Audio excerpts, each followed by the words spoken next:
Buenas tardes, hermanos, y bienvenidos a este pequeñito y peregrino canal llamado César para Jesucristo Rey. Bendito sea Dios siempre y en todo lugar. Bueno, como habéis podido ver en la miniatura y en el título del vídeo, hoy nos acompaña ni más ni menos que Pilar Baselga. Pilar Baselga, que es historiadora del arte, se ha dedicado toda la vida a enseñar lo que ha sido el arte a lo largo de los siglos y con la que además pues un servidor comparte una muy buena y profunda amistad desde hace tiempo. Bendito sea Dios. Y es que recientemente en ULIS, en Universitas Libre Hispánica, bueno, pues que es esta plataforma en donde muchos profesores pues han ido en los dos últimos cursos exponiendo temas un tanto difíciles para las redes genéricas y los medios de comunicación genéricos por las censuras y esas cosas, ¿no? Bueno, pues ella dio una clase que me resultó absolutamente alucinante. Una clase acerca del mal llamado arte islámico, acerca de la mal llamada arquitectura islámica. Y es que la leyenda negra no solamente ha afectado a la hispanidad en su conjunto y a la historia de España, sino de una manera muy particular a la historia de la cristiandad toda. La leyenda negra, con respecto a la historia de la Iglesia, se manifiesta, por ejemplo, en todos los bulos que hay sobre la Santa Inquisición, en todos los bulos que hay acerca de la incompatibilidad aparente entre ciencia y fe católica, cuando es todo lo contrario, pero también ha existido una inquina especial contra la Iglesia hispánica, contra la cristiandad hispánica, porque, bueno, pues su gestación y desarrollo, que viene marcada, evidentemente, por los hombres de Don Pelayo, a partir del 722 en Covadonga, Cangas de Onís, etcétera, lo cual dio lugar a la Reconquista, bueno, pues ha sido también denigrado por la historiografía oficialista. Y se han atribuido a los invasores, imperialistas, esclavistas islámicos de la península ibérica múltiples hazañas y proezas arquitectónicas que en realidad eran de la cristiandad hispánica, de la cristiandad visigótica. Bien, esto que ya lo había mencionado José María Pemán en su libro Historia de España contada con sencillez, lo ha descubierto Pilar Baselga sin saber que José María Pemán lo había dicho. Y recientemente un sacerdote pues se le ha dicho, mira, esto ya lo decía José María Pemán. Total, que estamos ahora mismo ante un vídeo, os aseguro que va a ser un antes y un después para todos y cada uno de vosotros. Porque nos va a manifestar Pilar con pruebas, con fotografías de antiguas basílicas paleocristianas, de arcos de herradura, que en realidad es el arco visigótico, y muchas otras cosas con los nombres de las aparentes mezquitas, que en realidad eran iglesias paleocristianas, nos va a manifestar toda esta revisión historiográfica de la verdadera historia del arte cristiano. Y bueno, pues es para mí un verdadero gusto, una verdadera alegría y un honor contar con ella en este momento. Así que sin más, la vamos a dar paso. Bienvenida, Pilar, ¿cómo estás? Muy bien, muchísimas gracias por este tan mi riquísima presentación. Muchas Nada, nada. gracias. Es que verdaderamente lo que vienes a traer no se merece menos. Bueno, por cierto, deciros que próximamente, en los próximos días, voy a subir un vídeo acerca de lo que estáis viendo ahí en el subtítulo de Pilar, la Escuela de Verdad, que es una escuela de homeschooling que tiene Pilar para niños y adolescentes. Así también, bueno, pues hablamos en dicho vídeo un poquito de ulis.com, a donde os recomiendo a todos entrar. Y es que estamos ahora mismo ante la llamada por los más media, por los medios de comunicación, agitadora, ultraderechista, fascisto-católica, ¿no? Esta eres tú, Pilar, ¿cómo es esto? ¿Que eres agitadora, ultraderechista? ¿Qué está pasando?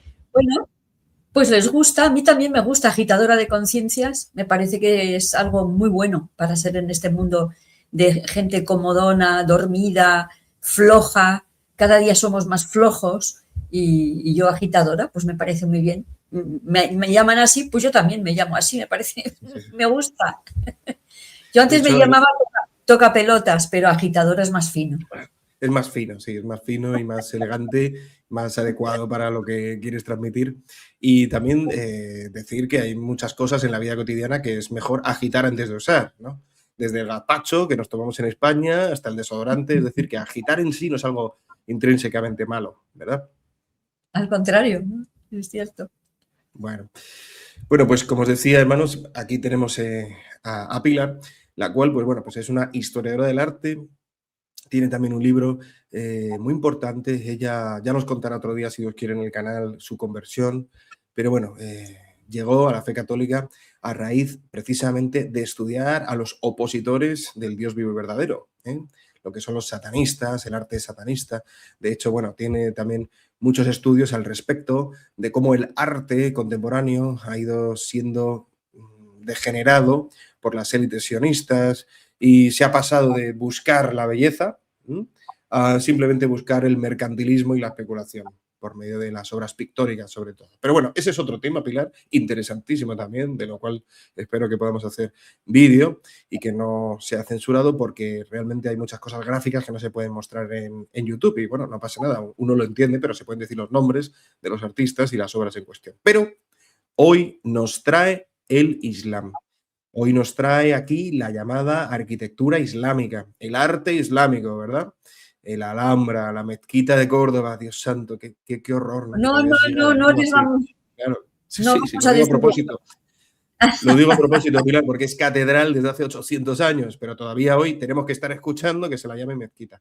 Y bueno, tantas otras cosas. Entonces, bueno, Pilar ha preparado una presentación alucinante, la cual, pues bueno, pues ahora mismo vamos a disfrutar con ella mientras ella nos va contando. Así que, si te parece, Pilar, si quieres decir algo antes de empezar, dilo, y si no, empezamos directamente. No, que se abrochen los cinturones, que se Bueno, pues sienten y se abrochen vamos los para allá, cinturones. vamos para allá. Yo ya estoy preparado. Venga, pues Muy entonces voy a agregar al escenario tu Mi presentación. PC, ¿no? Tu PC, tu presentación. Ahora estamos viendo Universitas Libre Hispánica. Muy bien. Y bueno, Bueno, pues pues tiene la palabra Pilar. muy bien. Debo decir que debo esta investigación al Instituto Melchor Cano, que me pidió que hiciera unas clases, diera unas clases en el marco de su historia de la Iglesia Católica, que hablara del arte paleocristiano. Y yo, pues como he sido siempre una niña muy, parece mentira, ¿no? Pero yo fui una niña obediente que estudiaba los libros oficiales y yo no cuestionaba nada. Y cuando ya, con la experiencia, con lo que sé de lo que manipulan, de lo que mienten, del sesgo anticatólico sistemático de todos los profesores de historia, empecé a ver las cosas de otra manera.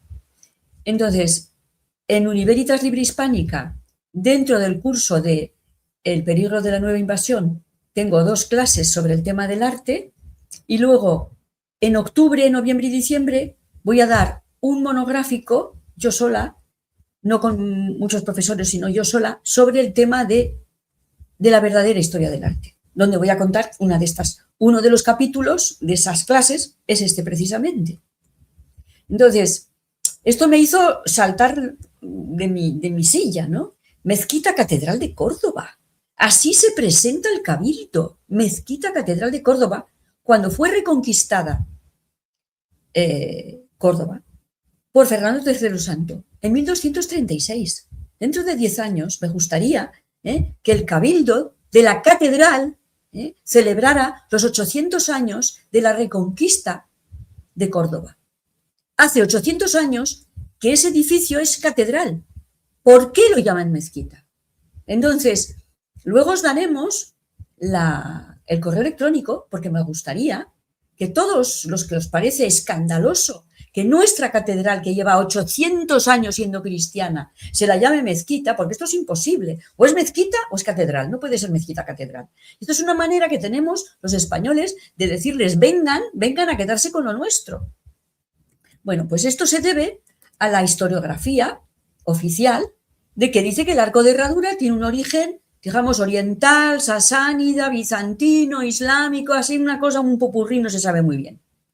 Pero bien, entonces yo empecé a estudiar las iglesias paleocristianas para este curso, para el Instituto Melchor Cano, y veo un punto en común. Estos edificios que veis son iglesias paleocristianas, es decir, que fueron construidas a partir del edicto de Milán, con Constantino, del 313, hasta, digamos, más o menos el 700. Eso es lo que se considera iglesia paleocristiana.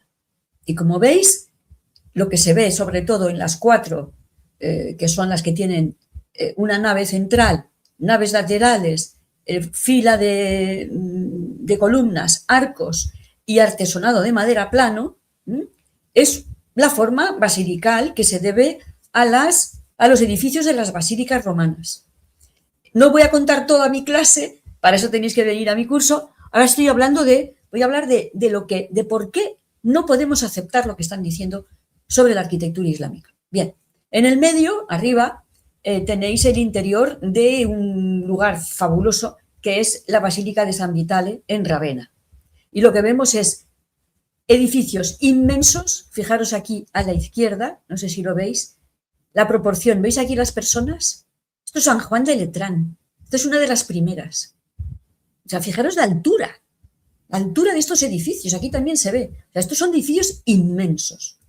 Porque el Imperio Romano era un imperio constructor. En cuanto se instalaba en un territorio, especialmente en Hispania, empezaban unas campañas impresionantes de arquitectura. Tenía que tener termas, templo, basílica como palacio de justicia, anfiteatro, teatro, foro, columnas, acueductos. O sea, siempre están construyendo. Y por eso, cuando nace el cristianismo, que el cristianismo nace dentro del Imperio Romano, el Imperio Romano tenía muchos edificios para inspirarse, ¿no? Porque las iglesias cristianas no existían, entonces había que inventarla. Ahora pasamos a las iglesias paleocristianas de la misma época. Ojo, esto que vemos ahora son de la misma época, pero están en zona ocupada, invadida por los musulmanes. Arriba, Mérida, Toledo, Tarragona, abajo, Cartago, Alepo, Siria y Turquía. ¿Qué ha pasado? Pues según el relato oficial, ¿qué es lo que ha pasado? Pues que han caído en estado ruinoso por falta de uso y tan tranquilos se quedan. ¿Cómo que falta de uso? Y aquí, nada, ¿no? ¿Por qué falta de uso? Porque se encargaron, hubo un genocidio. O sea, destruyeron, aniquilaron a las poblaciones cristianas que estaban en esas zonas. Claro, como no había nadie, pues cayeron en desuso, lógicamente. Pero entonces después es interesante, te vas a estudiar la arquitectura de las mezquitas, esto que llaman la arquitectura islámica. Y resulta que tenemos, pues, voy a coger mi puntero favorito, en rojo, que se ve mejor, aquí. Bueno, una de las primeras es esta, es la de Damasco, con 3 naves, una central y una lateral, con arcos y columnas, con artesonados. Y lo más interesante de esta mezquita, que la historiografía oficial, basada en los textos de los árabes, que los historiadores árabes, como son musulmanes, el Corán se lo permite, pueden dar falso testimonio, es decir, que pueden mentir, dicen que la destruyeron y la reconstruyeron. Pero se les ha olvidado un detalle, que es que la mezquita de Cartago, de Damasco, tienen 3 naves de la Trinidad y orientadas este-oeste, que es la orientación de las iglesias cristianas. Entonces, aquí están mintiendo deliberadamente. Bueno, a la izquierda, esta es Al-Aqsa, Jerusalén. Esta también tiene la misma estructura, como podéis ver, arcos sobre columnas, techo de artesonado de madera. Aquí a la derecha la de Cartago, que se llama Al-Zaitún, la aceituna, porque ¿qué era antes? La Basílica de Santa María de la Oliva. ¿Cómo se llama la mezquita más importante de España en la capital de Madrid, querido César?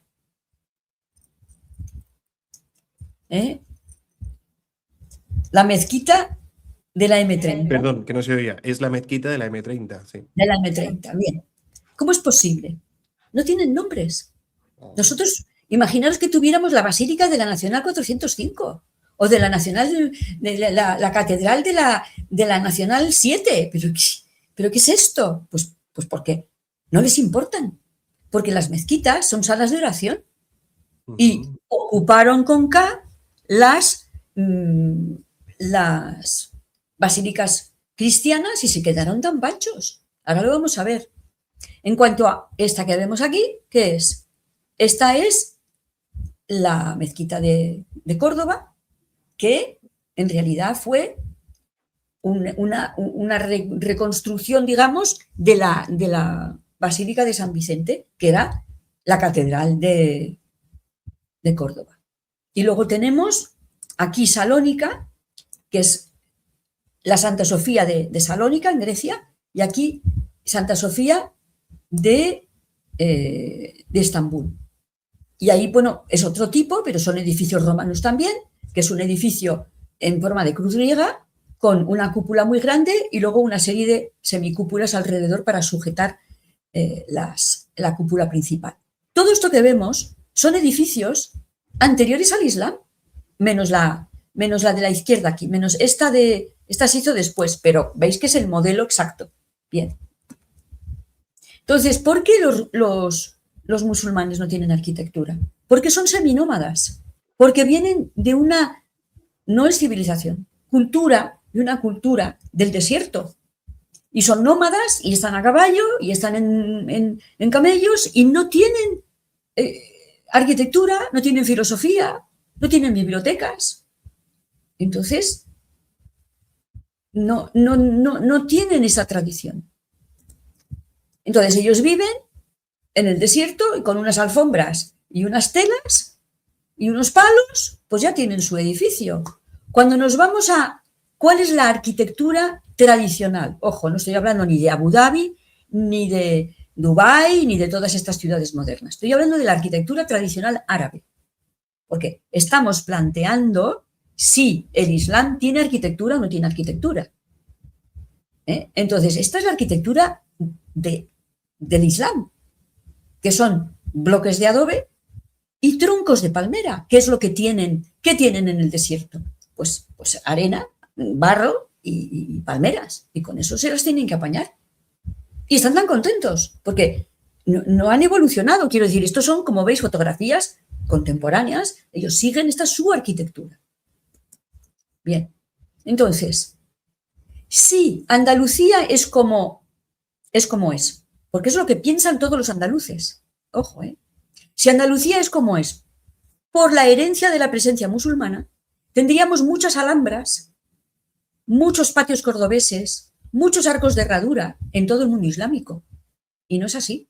Ningún país musulmán de la cuenca del Mediterráneo tiene el decorativismo andaluz, excepto Turquía, por la herencia de Constantinopla, que hemos visto antes, de Santa Sofía, de San Vitale. Constantinopla era de una decoración riquísima. Y luego Irán, que ya no es el Mediterráneo, que es más hacia el este, y que tienen también su tradición, pero no por islámica, sino por persa. Entonces me van a decir, ay, Pilar, pero es que en la península arábiga, en el sur, tenemos Yemen y tienen estos edificios tan bonitos. Digo, sí, muy bonitos, pero esto es adobe y cal. Esto no hay un arco, no hay una cúpula, no hay una bóveda de cañón, no hay una arquitectura de sillares de piedra. Estos son bloques de barro que vamos apilando, que es muy primitivo y muy elemental. Entonces, quería mostraros 3 ejemplos de alfombras. La de Marruecos, la de Egipto y la derecha, la de Persia. No hay alfombras de este estilo tan refinadas en el mundo marroquí.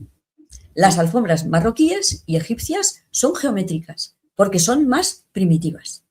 En cambio, el refinamiento persa se ve aquí. Bien.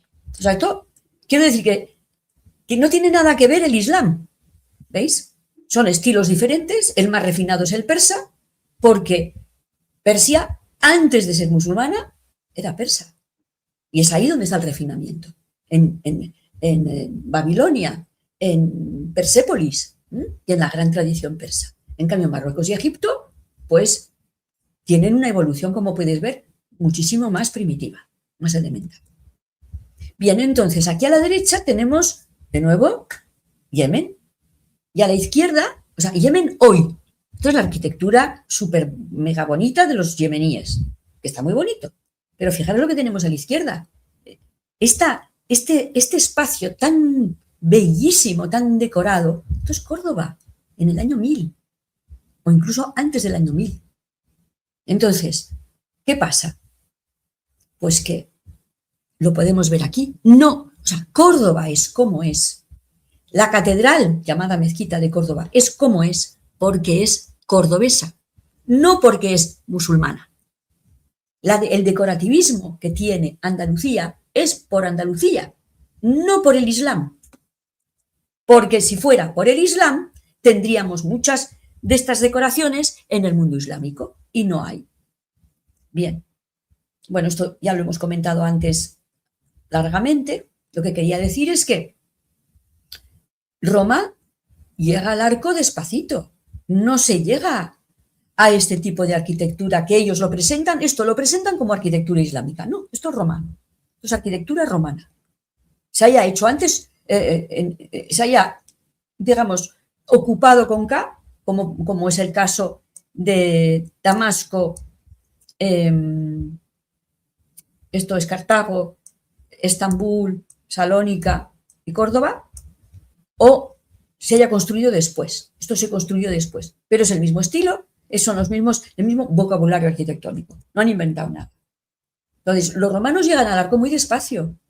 Aquí se ve un acueducto romano, porque los acueductos siempre pensamos que son exteriores, pero la mayor parte de los acueductos son subterráneos. Entonces tenemos aquí una bóveda de cañón y luego una serie de arcos, ¿veis? Pero hacer un arco no siempre es bonito, aquí lo podemos ver. Hasta que tú llegas a hacer una cosa tan elegante como esto, pues cuesta, tardas. Y los romanos fueron grandes. Entonces, entre esto que vemos del 300 y esto es del año, yo qué sé, 40, 50 después de Cristo, o 80, han pasado, pues eso, 300 años. Y entonces ya la arquitectura, el vocabulario arquitectónico romano es una virguería. Pero estamos en el siglo I. Hace 2000 años que los romanos ya tienen esta maravilla de arquitectura.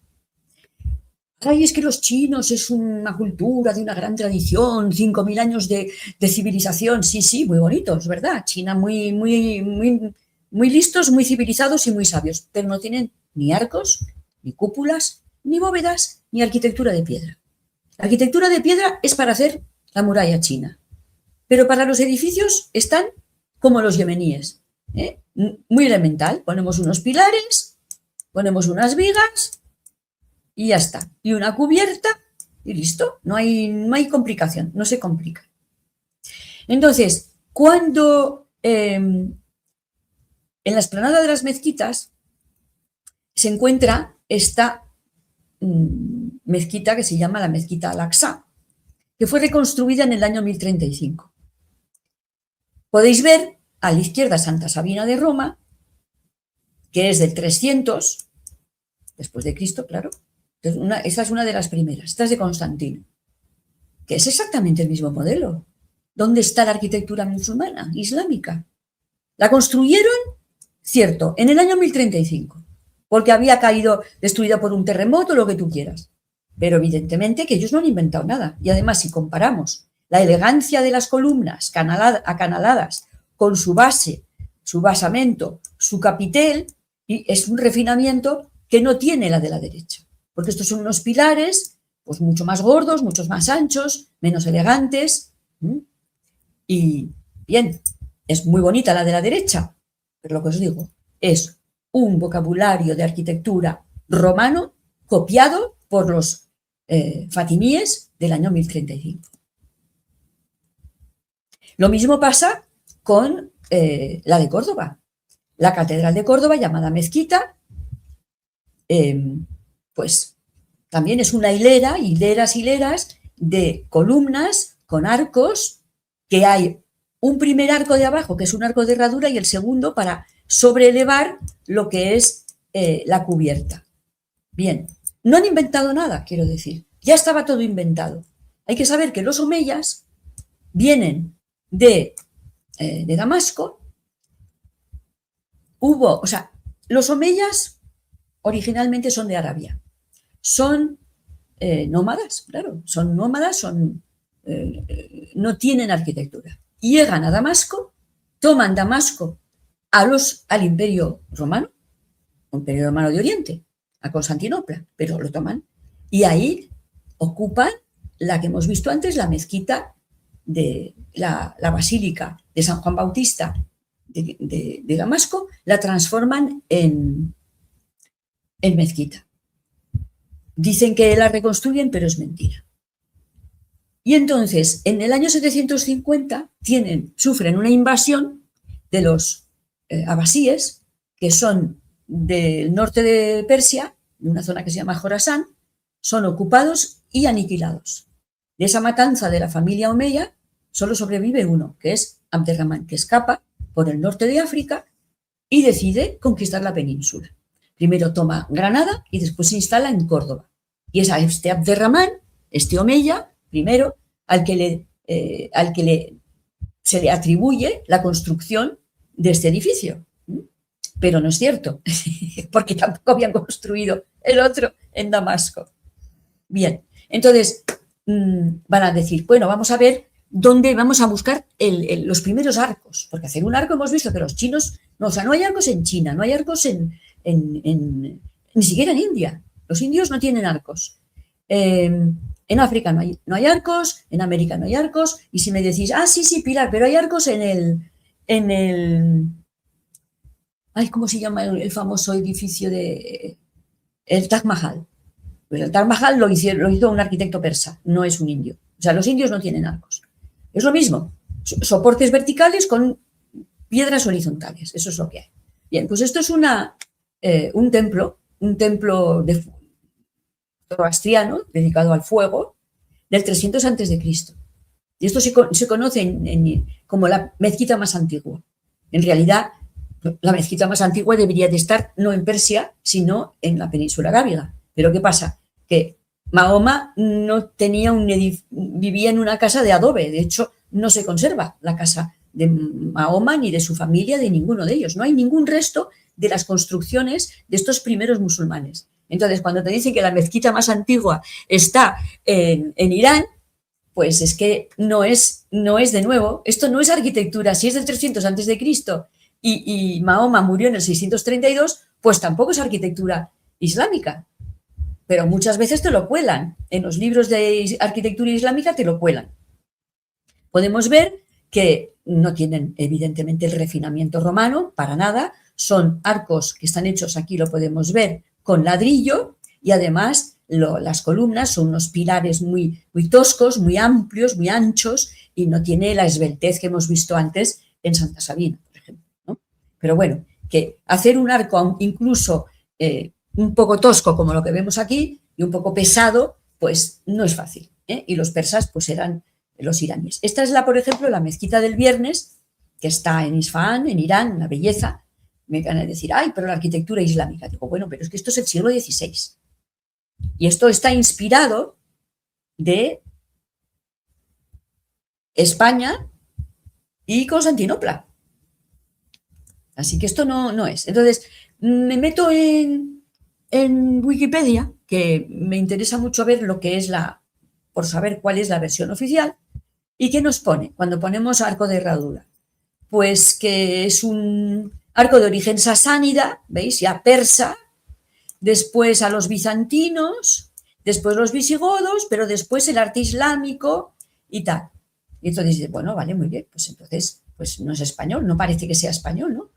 Pero cuando tú vas a los ejemplos que ellos ponen, resulta que lo que acaban de decir no se confirma con las imágenes, porque ¿qué es lo que tenemos? Palencia, San Juan de Baños, Córdoba, Sevilla, Zaragoza, Tordesillas y León.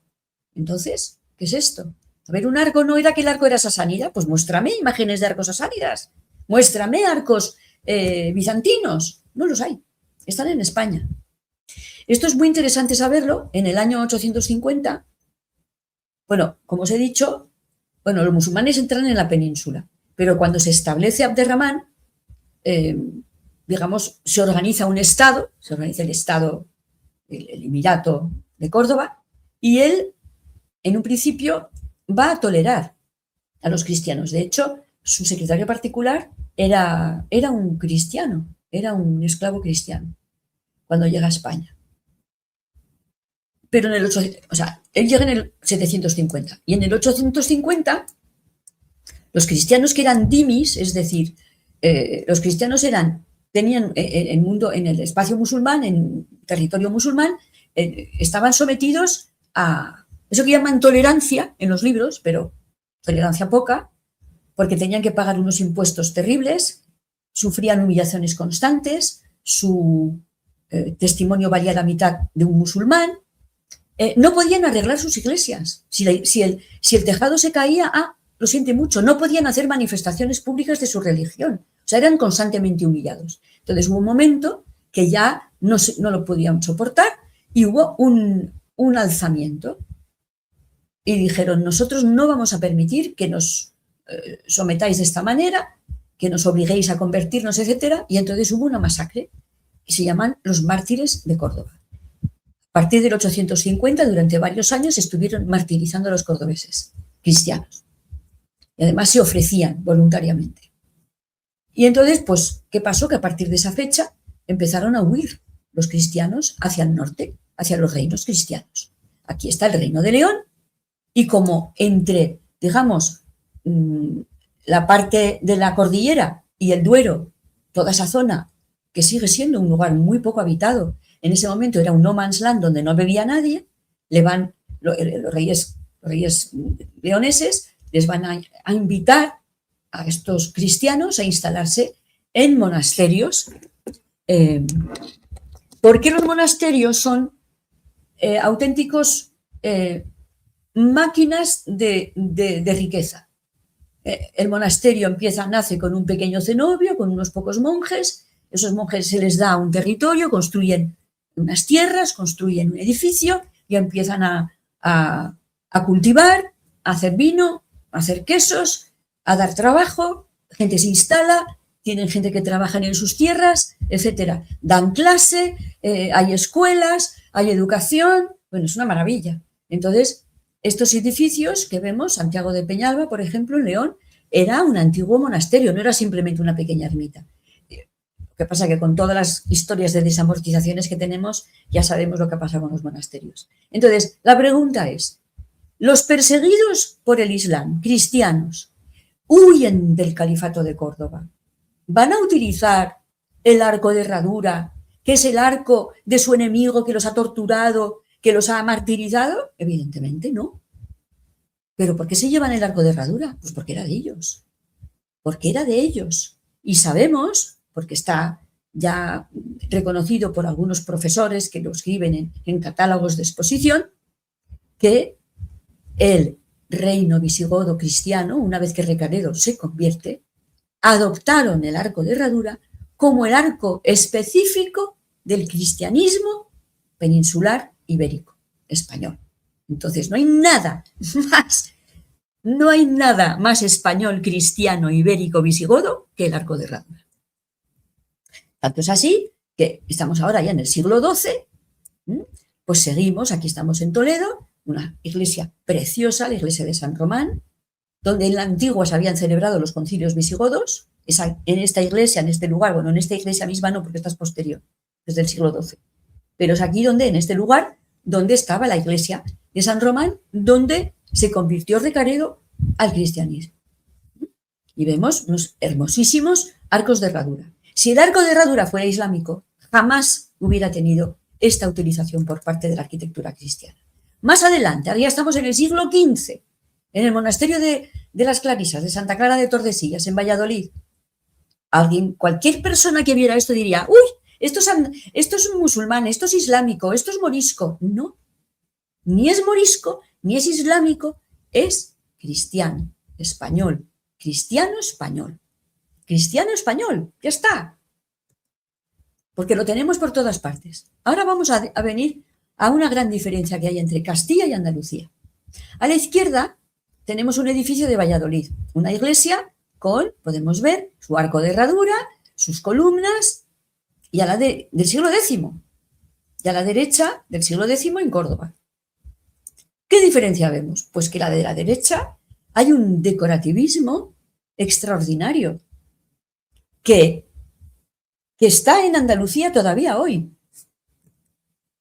Y yo lo veo muy bien reflejado en estas sillas.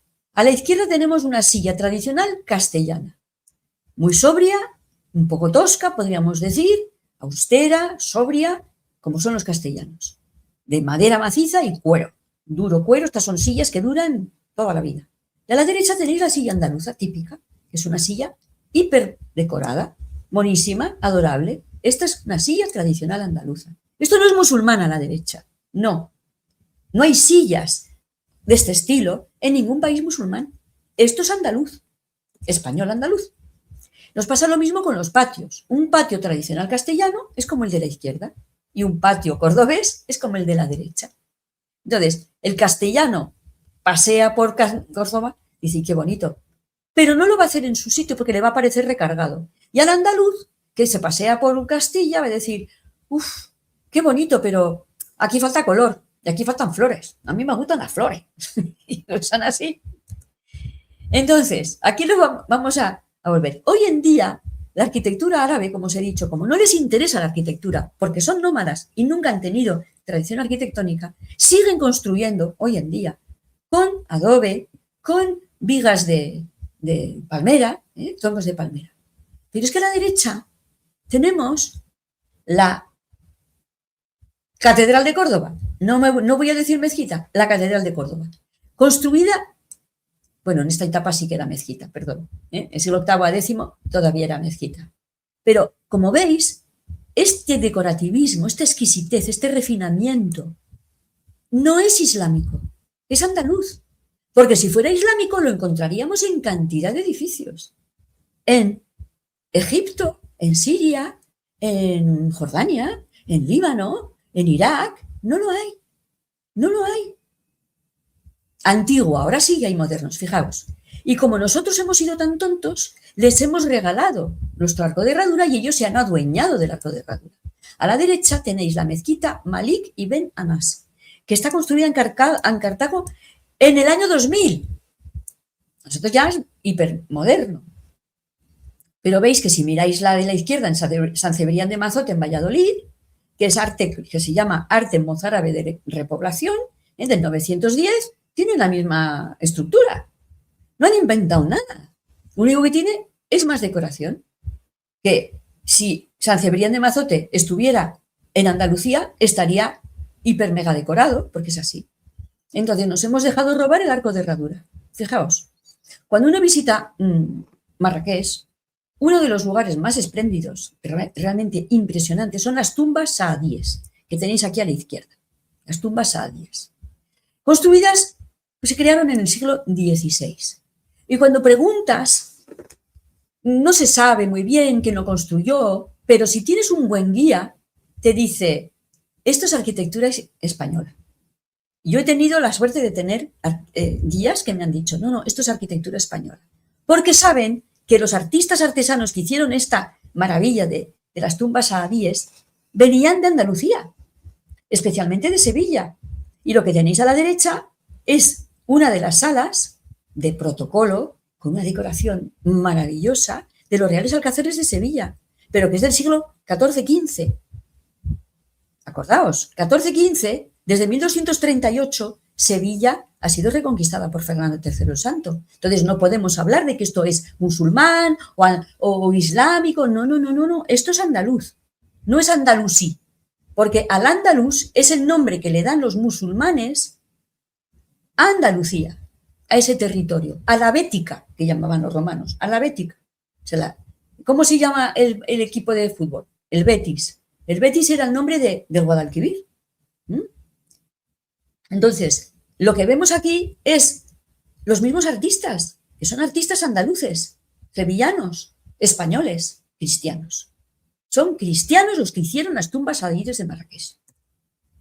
Y ahora nos vamos a Santa Sofía. Santa Sofía es una iglesia construida por Justiniano, impresionante, indestructible, algo es impresionante, de verdad.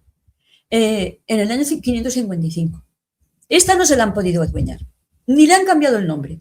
Se llama la Mezquita Santa Sofía, no le han cambiado el nombre. Porque cuando llegaron y la tomaron los turcos otomanos, fue en el 1453, es decir, casi 1000 años después. Entonces, como todo el mundo sabía que Santa Sofía la había hecho Justiniano, eso no se lo pueden apropiar. Hasta a esa mentira no pueden llegar. Pero lo que es muy interesante es que hoy en día cuando construyen mezquitas, en muchos lugares del mundo, utilizan el modelo de Santa Sofía. Es decir, el modelo de una iglesia cristiana de Justiniano, arquitectura romana. La de la derecha es la mezquita azul, que es preciosa, pero veis que es una copia de Santa Sofía, solo que 1200 años después.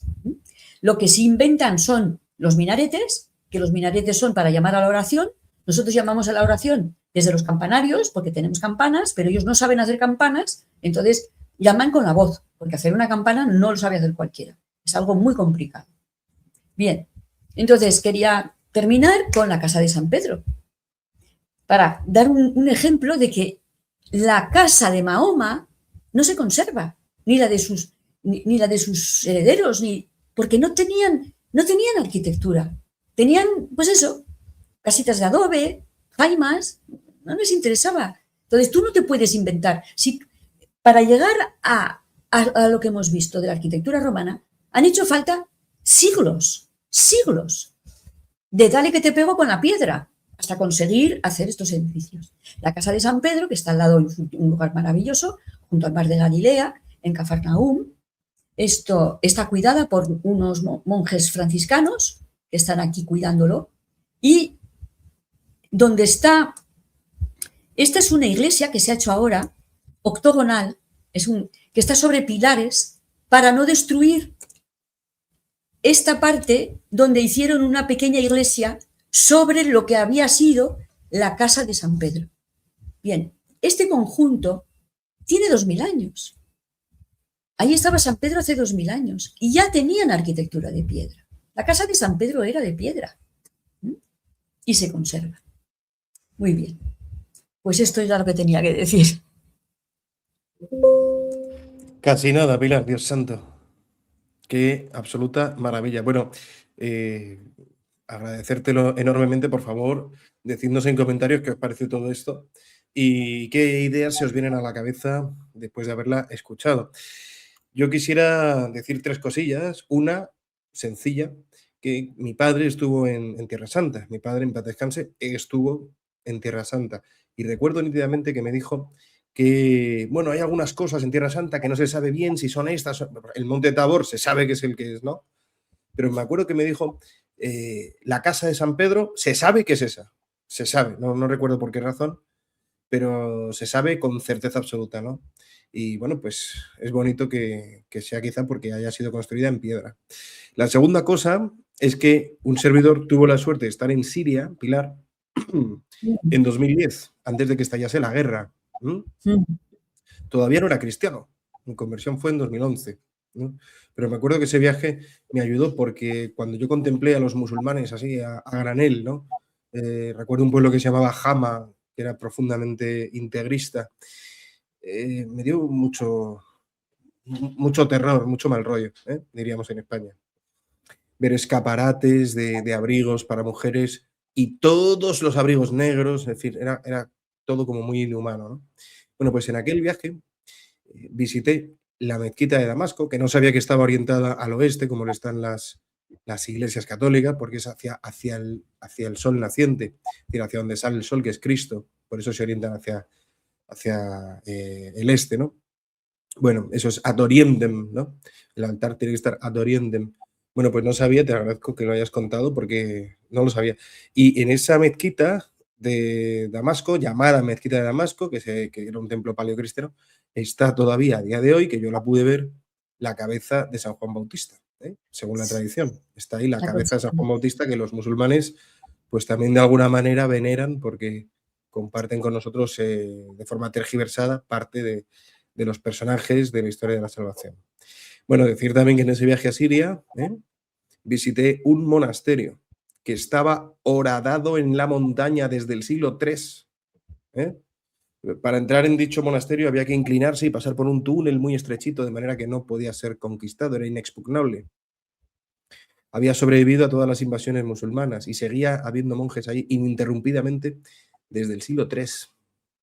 Bueno, pues me enteré a los 2 años, cuando empezó la guerra en Siria, que habían matado a todos esos monjes y destruido ese monasterio. Eso también fue un impacto muy grande, ¿no? Al comienzo, en los albores de mi fe. Y luego también, pues una pregunta que quiero hacerte, más que pregunta, petición, porque me lo has contado en ocasiones y quiero que se lo cuentes a los que nos están escuchando. Y es la razón por la cual, porque es preciosa, la razón por la cual la iglesia primitiva, ¿m?, del Imperio Romano, antes de que cayese el Imperio Romano de Occidente, en aquel siglo IV, ¿no? ¿Por qué la iglesia primitiva elige el edificio secular de la Basílica Romana como modelo arquetípico para la arquitectura de sus templos cristianos, ¿no? ¿Por qué esto es así? Porque el templo romano y el templo griego eran, sí, magníficos, extraordinarios. No tenían arco los griegos, por cierto, tampoco. Los griegos no No, tenían arco. claro, no, no. Bien, pero los templos, tanto romanos como griegos, tenían limitado el acceso. Para adentro solo entraban los sacerdotes, no podía entrar el pueblo. El pueblo podía presentar sus ofrendas fuera, ¿verdad? Pero no podían entrar en el templo. Entonces, ¿por qué la iglesia primitiva elige la basílica? ¿Qué es la basílica romana? ¿Y por qué la iglesia primitiva elige la basílica? Claro, porque nosotros, ahora lo cuento, porque nosotros entramos en una iglesia y decimos, es la iglesia. Pero hay que darse cuenta que los primeros cristianos tuvieron que inventarse el edificio, porque no existía. Era una nueva religión. Y una nueva religión tenía que tener un nuevo espacio para reunirse. Entonces, estamos en un mundo romano, estamos en pleno imperio romano. Miran a su alrededor y dicen, pues la basílica, porque la basílica era un espacio alargado, exactamente igual que la Santa Sabina, solo que en vez de tener como un altar tenía dos terminaciones rematadas así en semicírculo. Y la basílica, ¿qué era? Era el lugar donde entraba todo el mundo. Entrabas para firmar un contrato, para casarte, para manumitir a un esclavo. Era la lonja, la lonja medieval donde se hacen los contratos, donde se firman papeles, donde está el notario. Era un lugar donde entraba todo el mundo.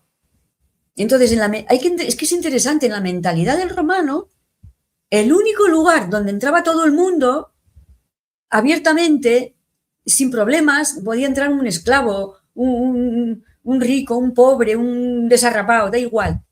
Era la basílica. Fíjate qué bonito. Es precioso el hecho de que al expresar eso, ¿no?, a la iglesia, estaba diciendo a todos, pues que dentro del templo todos pueden entrar. Todos pueden entrar, todos son bienvenidos. Y también que era un lugar de orden. Era un lugar de orden, un lugar de ley. Sí, claro, claro. Un lugar de ley, donde se cumplía la ley, donde se respetaba la ley, donde había que... ibas ahí precisamente porque ibas a hacer gestiones en las que necesitabas, como en cierto modo, del amparo del Estado. De un orden, de una legislación, de una jurisdicción, y todo eso enriquece la idea de la Iglesia. Mientras que los musulmanes no tienen ese concepto. Los musulmanes cogen una alfombra y se ponen a rezar. Da igual donde estén, pueden hacer mezquitas. Por eso hay tantas mezquitas en todas partes. Porque puedes hacer una mezquita en un garaje. Da igual. En la trastienda de cualquier sitio pones unas alfombras y a rezar. Porque es una sala de oración, como las sinagogas. Las sinagogas tampoco tienen su arquitectura propia. La toman de los cristianos. O sea, pero porque es romanos. Entonces decíamos que los únicos que han creado una arquitectura cristiana son los cristianos, es la catedral gótica. Es un invento cristiano. El mayor prodigio de la historia de la arquitectura. Por eso no existe la arquitectura islámica, como tampoco existe la arquitectura judía, porque no son religiones constructoras, no tienen una tradición de arquitectónica. Y además, pensemos que la catedral gótica tarda 1000 años en hacerse, ojo. Claro, hasta que llegamos a esa maduración tenemos el arte románico, pero el arte románico de nuevo es Roma, y de hecho por eso se llama así, porque es la arquitectura después del cisma de Oriente. A partir de 1054, entonces ya hay que, en la parte de Roma, la parte occidental, los edificios van a ser iglesias románicas con liturgia de Roma y con una forma física de Roma. Claro. Claro. Porque con la arquitectura también se catequiza, realmente. Bueno, bastantes cositas. Se me ocurre también decir de Pilar que a día de hoy, si tienes un momento, todavía las grandes obras de ingeniería que se pueden estar haciendo en Abu Dhabi, en Dubái, en donde sea, ¿no? En estos países musulmanes, están acometidas por empresas occidentales. Es Claro. que ni siquiera a día de hoy tienen un aparato, ¿no? Ni técnico ni científico para hacer lo que están haciendo, ¿no? No está en su tradición, no está en su Claro. cultura. Los chinos tampoco tienen arquitectura. O sea, cuando tú te vas a cualquier ciudad china moderna, ¿qué tienen? Tienen rascacielos, que es la arquitectura de Estados Unidos, que lo inventaron ahí. Los rascacielos se inventan en Chicago. En el año, empiezan en 1800, a finales del siglo XIX. Ellos son los que hacen los primeros rascacielos. Y es lo que, digamos, está en todas partes hoy en día. Pero de nuevo es Occidente. Occidente es una civilización constructora. Es así, lo tenemos en vena. Lo tenemos Claro. en vena. Y entonces los demás pues se aprovechan. Entonces los chinos estudian y hacen edificios con rascacielos como si fueran Estados Unidos. En Abu Dhabi lo mismo. Supongo que ya habrá arquitectos saudíes que han estudiado en las escuelas de arquitectura y que saben construir rascacielos, supongo. Ujú. Aunque, Hay bastantes mitos con el Islam, Pilar. Uno de ellos, como sabes, es el tema de los números, ¿no? Se nos dice siempre que son los números arábigos los que usamos, cuando en realidad no no es sé, así, ahora nos cuentas. Pero es que en sí, realidad su propia cosmovisión, ¿no? Digamos que por la tradición que viene de Averroes con su teoría de la doble verdad, por medio de la cual se puede afirmar que existe una verdad teológica y otra verdad eh, filosófica o lógica o científica, aunque sean estas contradictorias, ¿no? Lo cual ha hecho una esquizofrenia mental y espiritual, bueno, pues podemos afirmar tranquilamente que en donde precisamente no pueden conjugarse ciencia y fe es en el Islam, porque ellos no permiten que se cuestione nada, no permiten, ¿no? O sea, uno no puede cuestionar nada, porque esto es así, punto, porque lo ha dicho Malajá, Malajá, Malajá, y ya y está, por eso ¿no? están tan limitados en su evolución técnica, Claro, claro. científica. Claro. O sea, Y es de que verdad, incluso su liturgia tampoco lleva a nada, ¿eh? O sea, no es nada refinada. O sea, son verdaderamente, como bien dicen Santo Tomás y San Juan Bosco en sus respectivas refutaciones al Islam, dicen que, bueno, pues el Islam como tal es una falsa religión, y que fue acogida por gentes barbáricas de los desiertos. Por hombres, claro, dicen ambos, por hombres carnales. Se les prometen cosas carnales, ¿no? Y van así, ¿no? Entonces, es muy bueno, poco espiritual, es muy poco espiritual. muy poco. Y con esto no quiero que nadie desprecie a ningún musulmán, por Dios, porque son seres humanos como nosotros con la misma dignidad. Pero sí, el que sepamos que esa religión no es la verdadera y esa religión es incompatible con la naturaleza humana porque es incompatible con la ciencia. Entonces, toda la leyenda negra que se ha hecho sobre la cristiandad en realidad es para el Islam. Al Islam siempre se sale de rositas cuando han hecho verdaderas atrocidades, cuando han sido esclavistas, además de pederastistas, ¿no? Pero bueno, ay, señor, señor. Te agradezco mucho que estés aquí con nosotros, Pilar. Hace falta esfuerzo y bueno, pues que compartas con toda la audiencia que vea este vídeo tus hallazgos. ¿Cómo ves un poquito todo lo que ha pasado en Ceuta? Me gustaría saber tu opinión. Bueno, es muy complicado resumirlo, pero podemos decir que aquí están los intereses de Pedro Sánchez, los intereses de Marruecos, los intereses de Estados Unidos y los intereses de Israel. Cada uno tiene un interés y conjugan, ¿cómo se llama? Se combinan en que España va a perder Ceuta y los ceutíes van a ser carne de cañón, se van a tener que ir, va a ser una cosa terrible porque Marruecos quiere las tierras, Estados Unidos e Israel quieren las aguas territoriales y lo que quiere Sánchez es que se genere un follón enorme al borde de la guerra civil o algo así que permita declarar el estado de sitio y cancelar las elecciones porque él no puede convocar elecciones porque sabe que si las convoca las pierde. Y si pierde las elecciones, ir a la cárcel porque es el número uno de todos los casos de corrupción. Y él sabe que por ahora se salva solamente porque es aforado, porque es el presidente del gobierno. Luego a él le importa un pito. Si tienen que morir y ser violinizadas todas las niñas ceutíes que hay en este momento, pues no importa, porque es lo que quiere, el fin justifica los medios, es lo que quiere es salvar el pellejo. Y eso es muy triste, es así, ¿eh? Y el problema es que los españoles, acuérdate que la invasión musulmana del 711 fue muy fácil. Fue muy fácil, fue un paseo. Fue un paseo. Y va a ser otra vez. Y es solamente después de sufrir en nuestras propias carnes una segunda invasión que tendremos una segunda Covadonga. Pero todavía la gente está en la cervecita, la cañita, en la comodidad, en la chancleta, en la vida fácil y no me líes, que horror, que me deprime. ¿Están así? Claro. No están dándose cuenta los españoles de lo gordo que se está viniendo. Sí, sí. Por eso, nosotros, bueno, tú con tu canal, eres profesor de la escuela de verdad. ¿Me oyes? Sí, sí, sí, claro.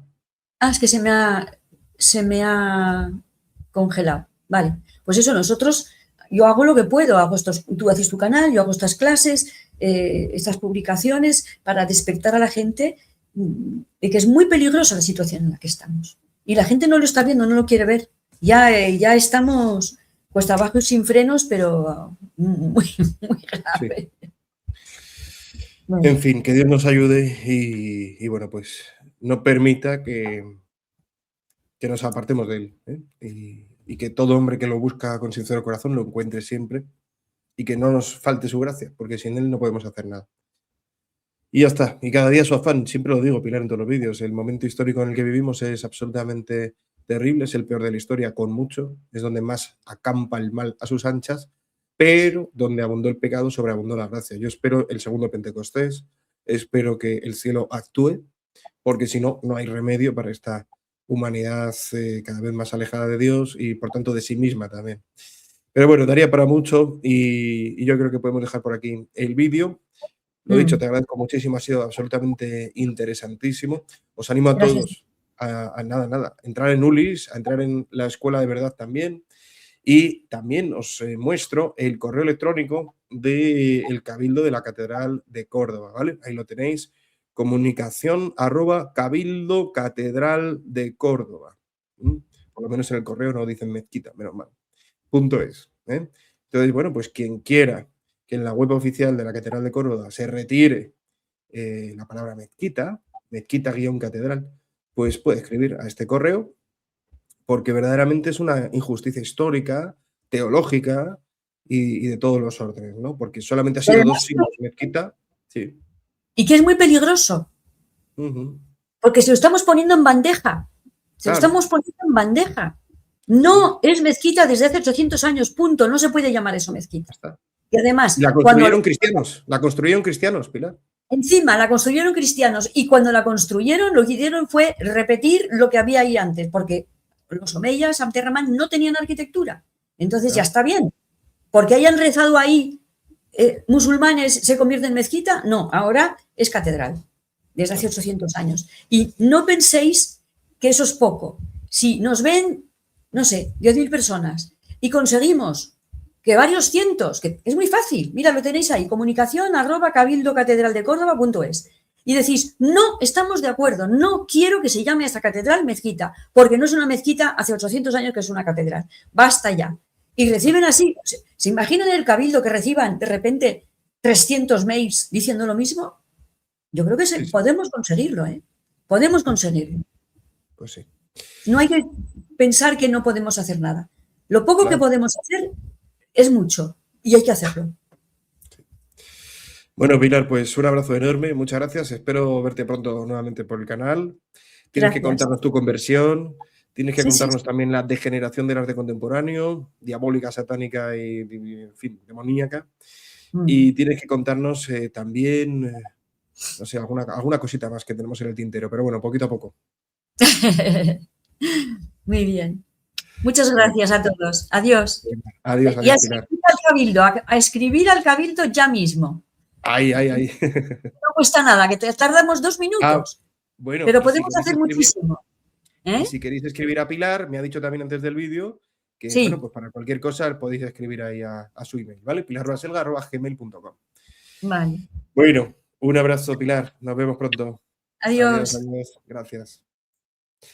Bueno, hermanos, pues ya habéis visto qué apasionante este tema, absolutamente. Es para reposarlo, porque cuando alguien ha estado mucho tiempo creyendo una mentira, pues cuesta mucho, digamos, eh, destruir esa mentira y reconstruir la verdad. Alguna vez me habéis escuchado esa frase de Mark Twain que afirmaba que es más fácil engañar a alguien que convencerle de que ha sido engañado, ¿m? Porque nuestra soberbia y nuestro orgullo es mayor que nuestra ignorancia, que ya es mucha, ya es mucha. Pero sí, yo lo he comprobado también en mi vida, que es más fácil que alguien me engañe que alguien me convenzca de que me han engañado. Eso es así. Entonces, bueno, como veis, la cristiandad ha estado siempre azotada y asolada por el misterio de iniquidad, siendo el Islam uno de sus mayores exponentes. El Islam, que para la Virgen en el libro azul del Padre Gobi era el primer seis de los tres seises, bueno, pues porque sucede todo en el año 666. Bien, pues traeremos próximamente también en el canal a un experto en esta falsa religión y cómo, eh, bueno, pues hace una apología con ellos, incluso en la calle, en Londres, contra ellos, a nuestro hermano Manuel. Y nada más, os leo en comentarios un tema que bueno, pues está siempre presente, ¿no? ¿Qué está pasando con el Islam? Nosotros en Europa estamos cada vez más invadidos y todo con el beneplácito de León XIV, que se atrevió en las Islas Canarias a celebrar una Santa Misa, ¿m? Con un cayuco donde ponía Islam y demás, ¿no? Y no para de decir a los cristianos que abramos sus puertas, haciendo vídeos promocionales dignos de cualquier televisión melodramática, pero no del verdadero espíritu católico. Así que bueno, estamos en esta situación, pero nosotros firmes en la fe, cada día le basta su afán y sabiendo que todo es para bien para los que aman a Dios. Un abrazo a todos, os leo en comentarios, hermanos. Que Dios os bendiga, la Virgen os guarde en este día. San José os abastezca de todo lo que necesitáis para agradar al Señor. Santiago Apóstol os dé su valor y el cielo entero supla en vuestras almas lo que a este vídeo le falta. Amén.